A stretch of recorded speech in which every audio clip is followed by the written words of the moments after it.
हाँ तो बच्चों, एक बार फिर स्वागत है आपका कंपटीशन शॉर्ट टाइम स्टडी में चैनल पर, जिसमें हम कंपटीशन के शॉर्ट टॉपिक जो परीक्षा में अक्सर आते हैं उनके बारे में स्टडी कराते हैं।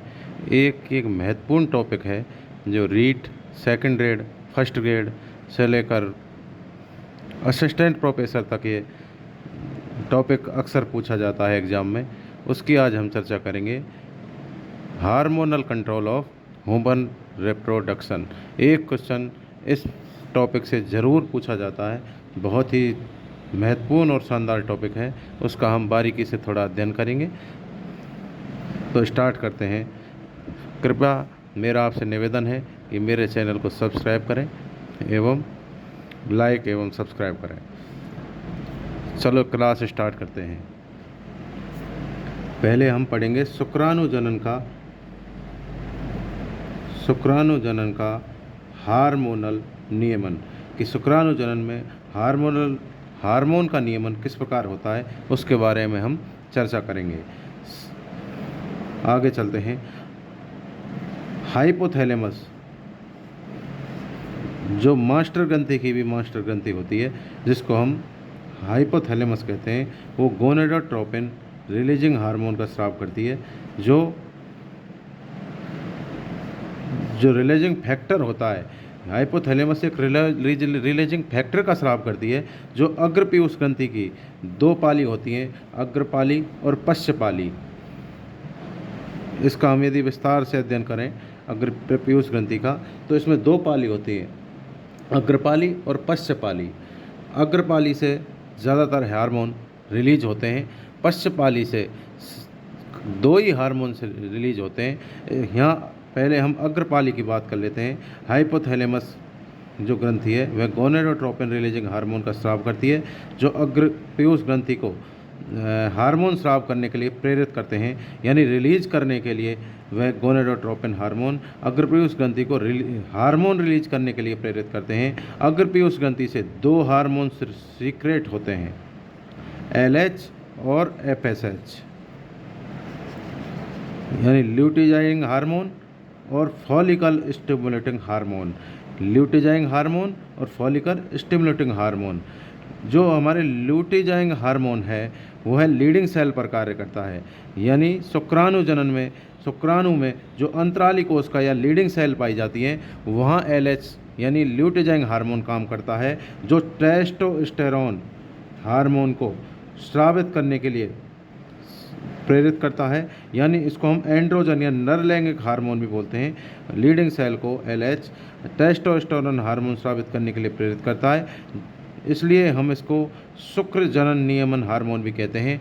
LH को शुक्र जनन नियमन हार्मोन भी कहते हैं। फिर हम FSH की बात कर लें।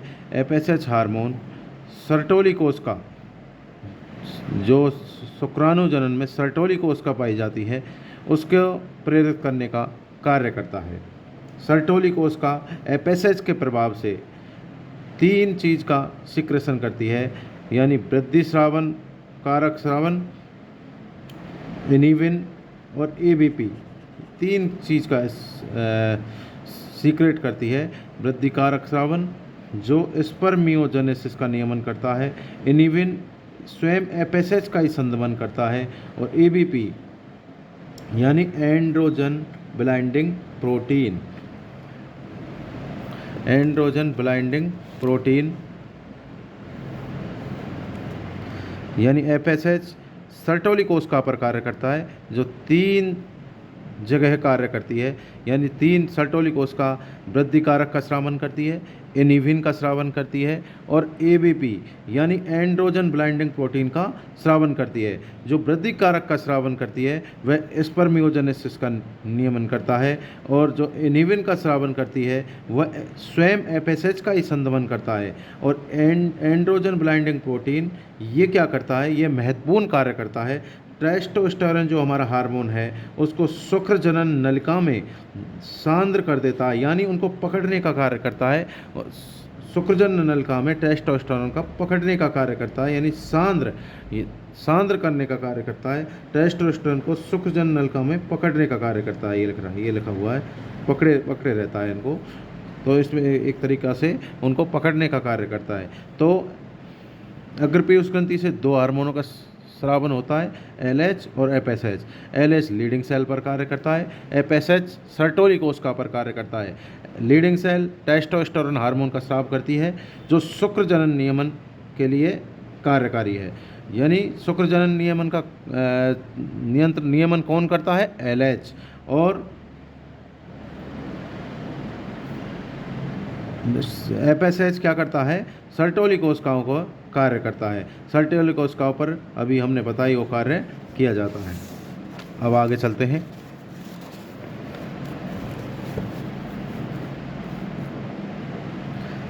अब हम बात करेंगे मेंस्ट्रुअल साइकिल, यानी जो लेडीजों में MC होती है उनका हार्मोन का नियमन कैसे होता है, हार्मोन द्वारा MC का नियमन किस प्रकार होता है, उसकी हम बात करेंगे। हाइपोथैलेमस, वहीं से स्टार्ट करेंगे। जो हमारी हाइपोथैलेमस है, जो मस्तिष्क में पाई जाती है, वह गोनाडोट्रोपिन रिलीजिंग हार्मोन का स्राव करती है, जो अग्रपीयूष ग्रंथि पर कार्य करते हैं। अग्रपीयूष ग्रंथि को हार्मोन सीक्रेट करने के लिए प्रेरित करते हैं, हाइपोथैलेमस से स्रावित गोनाडोट्रोपिन रिलीजिंग हार्मोन।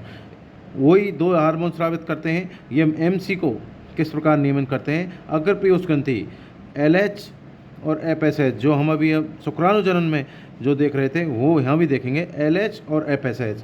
यानी शुक्राणु जनन यहाँ हम लेडीजों में बात कर रहे हैं, LH और FSH। LH क्या करता है? प्रोजेस्टेरोन हार्मोन का नियमन करता है, को प्रेरित करता है। FSH क्या करता है? एस्ट्रोजन हार्मोन को प्रेरित करता है। LH किसका प्रेरित करता है? प्रोजेस्टेरोन हार्मोन को। और FSH किसको प्रेरित करता है? एस्ट्रोजन हार्मोन को। LH द्वारा प्रोजेस्टेरोन, FSH द्वारा एस्ट्रोजन हार्मोन का प्रेरित किया जाता है। FSH द्वारा एस्ट्रोजन हार्मोन को प्रेरित करने के लिए, LH द्वारा प्रोजेस्टेरोन हार्मोन को प्रेरित करने के लिए नियमन किया जाता है। अधिक मात्रा में यदि प्रोजेस्टेरोन हार्मोन निर्मित बन जाता है तो LH का ही संदमन करता है, ये रहा। और अधिक मात्रा में यदि एस्ट्रोजन बन जाए तो वो FSH का ही संदमन कर देता है और इसके स्राव को बंद कर देता है। अब हम बात करते हैं LH की। LH मेंस्ट्रुअल साइकिल में क्या कार्य करता है और FSH मेंस्ट्रुअल साइकिल में क्या कार्य करता है। LH के कार्य देखते हैं। एक तो ये अंडोत्सर्ग को प्रेरित करता है, यानी अंडोत्सर्ग जो हमारे अंडाशय में जो अंडाणु बना है उसको फैलोपियन ट्यूब में लाने के लिए जो कार्य करता है वो LH करता है। और दूसरा कार्य है इसका, रिक्त ग्राफियन पुटिका को पीली कार्पस लूटियम में ट्रांसफ़र करता है। यानी जो हमारी रिक्त ग्राफियन पुटिका बनी है उसको ये पीली कार्पस लूटियम में बदलता है। यानी रिक्त ग्राफियन पुटिका को पीली कार्पस लूटियम में कौन बदलता है? LH बदलता है। यानी रिक्त ग्राफियन पुटिका को पीली कार्पस लूटियम में LH। तो LH के बच्चों दो कार्य हो गए, अंडोत्सर्ग प्रेरण और रिक्त ग्राफियन पुटिका को पीली कार्पस लूटियम में बदलना। अब हम FSH के कार्यों की बात करते हैं। FSH क्या कार्य करता है? FSH देखते हैं। FSH एक तो हमारी जो फॉलिकल यानी पुटिका हैं, जो पुटिकाओं का विकास करता है, ये अंडाशय में जो पुटिकाओं का विकास है वो FSH द्वारा किया जाता है। और फिर क्या किया जाता है? ग्राफियन, एक तो इनमें पुटिकाओं का विकास करेगा और ग्राफियन पुटिकाओं का विकास भी FSH ही करेगा। ग्राफियन पुटिकाओं का विकास भी FSH करेगा। FSH ग्राफियन पुटिका में उपस्थित ठीका इंटरना को एस्ट्रोजन हार्मोन स्रावन करने के लिए प्रेरित करता है।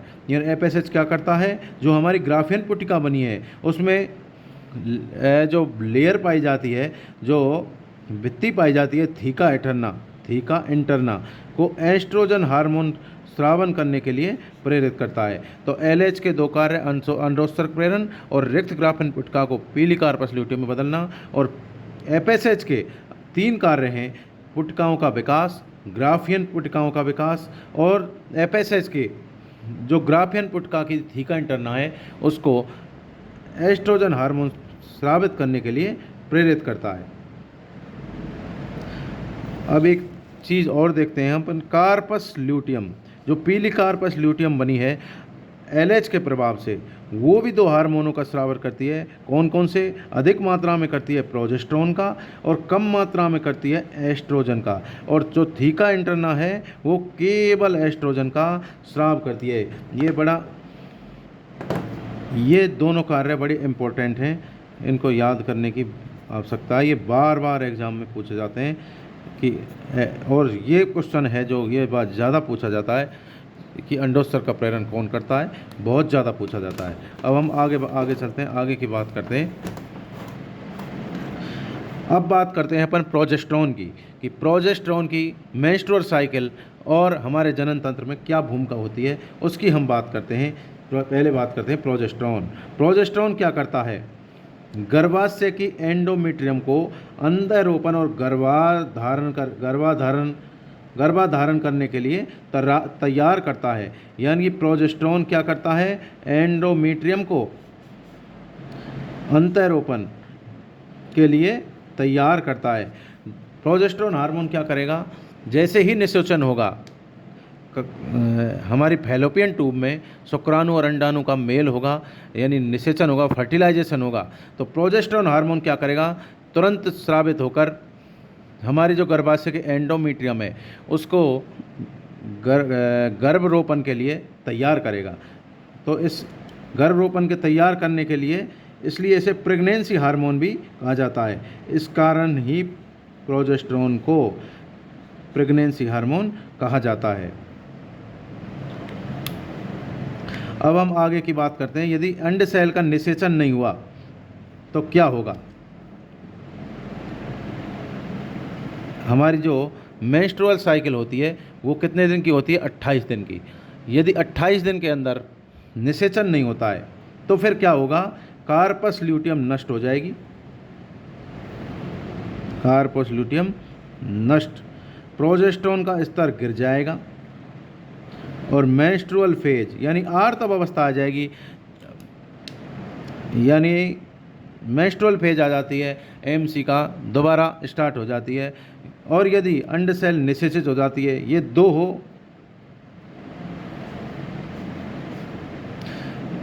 दो संभावना है। यदि अंड सेल निषेचित नहीं हुई तो क्या होगा? कार्पस ल्यूटियम जो बनी है वो नष्ट हो जाएगी और हमारे जो गर्भाशय की जो एंडोमेट्रियम है उसका भी जो आंतरिक और बाहरी स्तर है वो टूटने लग जाते हैं और वो ब्लड के साथ बाहर आने लग जाते हैं।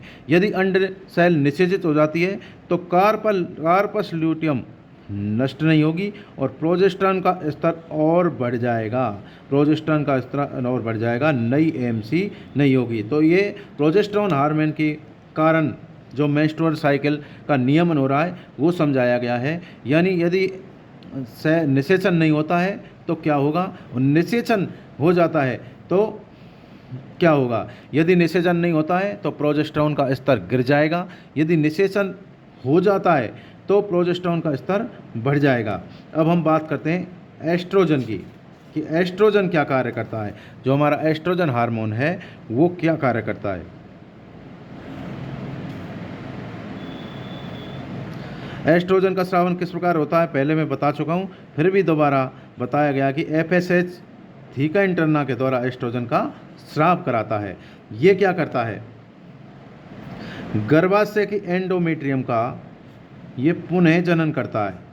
यानी जैसे निषेचन नहीं हुआ, अभी अपन बात कर रहे थे, जैसे निषेचन नहीं हुआ तो क्या होगा? गर्भाशय की, मैं अभी बता रहा था, कार्पस ल्यूटियम नष्ट होगी और गर्भाशय की जो एंडोमेट्रियम है और मायोमेट्रियम है और पेरीमेट्रियम है वो भी नष्ट हो जाती है। उनका पुनः जनन यानी MC की जो आर्तव अवस्था आएगी यानी मेंस्ट्रुअल फेज आएगी, मेंस्ट्रुअल फेज में क्या होगा कि उनको दोबारा तैयार किया जाता है। जो नष्ट हुआ है, नष्ट हुआ के बाहर हुआ है, उसमें गर्भाशय को तैयार किया जाता है, अंडाशय की जो प्रोसेस होती है उसको भी दोबारा पुनः तैयार किया जाता है। उसी के अंदर जो गर्भाशय के एंडोमेट्रियम का जो पुनर्जनन होता है वो एस्ट्रोजन के प्रभाव से होता है, यानी उसको अंतरोपण के लिए तैयार करता है।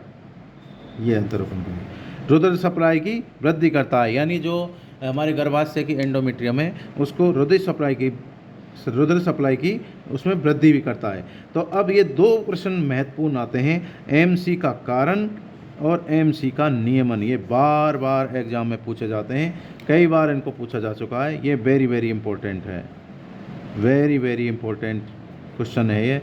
एमसी का कोई कारण पूछे, एमसी का कारण है प्रोजेस्टेरोन स्तर का गिरना, और एमसी का नियमन है एस्ट्रोजन हार्मोन करता है। एमसी का जो नियमन करता है वो एस्ट्रोजन हार्मोन करता है, और एमसी का जो कारण है वो प्रोजेस्टेरोन हार्मोन का स्तर गिरना, यानी प्रोजेस्टेरोन हार्मोन की कमी हो जाएगी तो एमसी का कारण बनेगी, यानी एमसी दोबारा आएगी। यदि एमसी का एस्ट्रोजन हार्मोन, एमसी का जो नियमन करता है वो एस्ट्रोजन हार्मोन करता है, वो नियमन किस प्रकार करता है, नियमन किस प्रकार करता है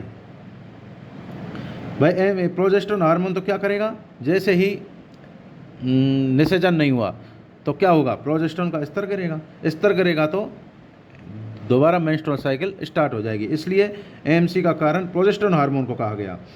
और एस्ट्रोजन हार्मोन क्या करता है, हमारी गर्भाशय के एंडोमेट्रियम को पुनः जनन करता है और अंतरोपण के लिए उसको तैयार करता है। इसलिए एमसी का नियमन कौन करता है, एस्ट्रोजन हार्मोन करता है। आगे की बात करते हैं।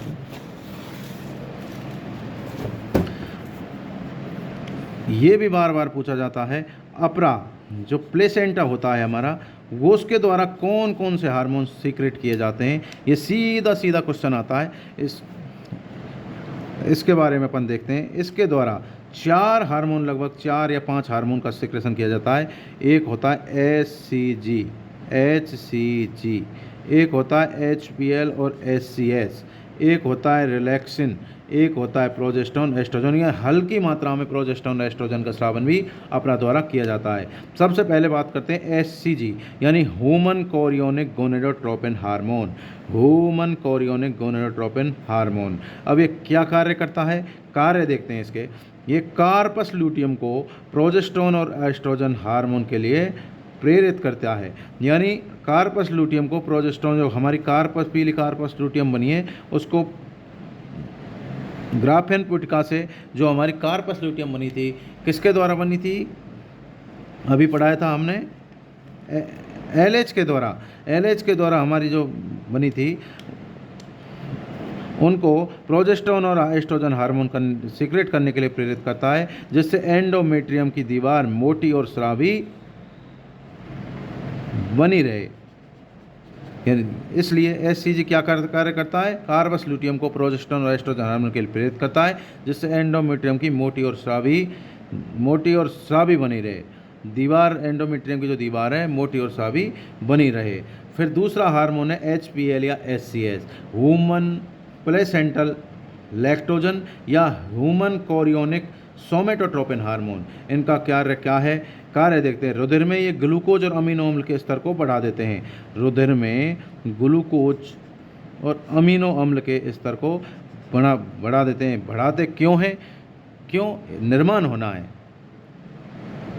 भाई। भ्रूण का रोपण के समय ही तो अपरा का निर्माण होता है, प्लेसेंटा का निर्माण होता है। तो इस समय रुधिर में प्रोटीन की आवश्यकता अधिक होगी, प्रोटीन की आवश्यकता होगी तो अमीनो अम्ल को बढ़ाना पड़ेगा, ऊर्जा की आवश्यकता होगी इसलिए ग्लूकोज को बढ़ाना पड़ेगा। तो इस कार्य को कौन करता है, HPL या SCS। फिर एक तीसरा हार्मोन सीक्रेट किया जाता है, रिलैक्सिन। रिलैक्सिन क्या कार्य करता है, गर्भाशय की मायोमेट्रियम में संकुचन को संदमित करता है।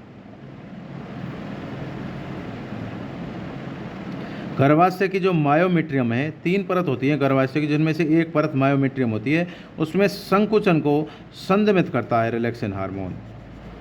और प्रसव के समय ये क्या करता है, ऑक्सीटोसिन के साथ मिलकर कार्य करता है। अब अपन प्रसव के में प्रयुक्त होने वाले हार्मोनों की बात करते हैं। प्रसव के समय कौन से प्रयुक्त है, इनका रिलैक्सिन का जो कार्य है आगे इसमें दिया गया है, वहाँ मैं ज़रूर समझाऊँगा। प्रसव के समय जो प्रयुक्त हार्मोन होते हैं, यानी जो हमारी डिलीवरी होती है महिलाओं में, उसके समय 2 हार्मोन कार्य करते हैं, ऑक्सीटोसिन और रिलैक्सिन। ये 2 यानी डिलीवरी हार्मोन बोल सकते हैं इनको, जैसे अपन उसको प्रेगनेंसी हार्मोन बोलते हैं।